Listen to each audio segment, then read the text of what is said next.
Present Ali గారి మీద ఒక కాంట్రవర్సీ జరుగుతుంది. అదేంటంటే ఆయన ఒక సోప్కి ప్రమోషన్లో భాగంగా ప్రమోట్ చేస్తూ హిందువుల్ని హట్ చేశారనమాట. సో హిందువులందరూ కూడా ఆయన్ని బ్యాన్ చేయాలి మూవీస్ నుంచి అని చెప్పేసి ఆయన మీద ఆగ్రహంతో మండిపోతున్నారు. అసలు మ్యాటర్ ఏంటంటే సెలబ్రిటీస్ కానీ ఇన్ఫ్లుయెన్సర్ కానీ వీళ్ళు మూవీస్ చేసుకుంటూ దాంతో పాటుగా ప్రమోషన్ చేస్తుంటారు.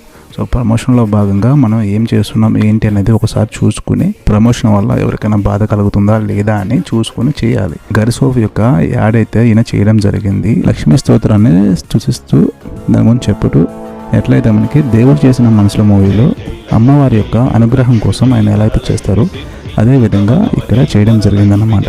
సో ప్రజెంట్ అలా చేయడం ద్వారా సోప్కి ఇట్లా చేయడం ఏంటి అంటే ఈయన హిందూ దేవతలని అవమానిస్తున్నారు అని చెప్పేసి ఆయన మీద అందరూ కూడా చాలా అంటే చాలా వ్యతిరేకంగా చూపిస్తున్నారు. సో ఆయన కూడా దాన్ని డిలీట్ చేసేసారు. డిలీట్ చేసేసి నేను మీ అందరికీ క్షమాపణ చెప్తున్నాను. సో నేను డిలీట్ చేసేసాను, నన్ను క్షమించండి అని చెప్పేసి ఆయన చెప్పుకొచ్చారనమాట. ప్రజెంట్ ఇదైతే చాలా అంటే చాలా కాంట్రవర్సీగా మారిందనమాట. చూడాలి మరి ఏమవుతుంది అనేది.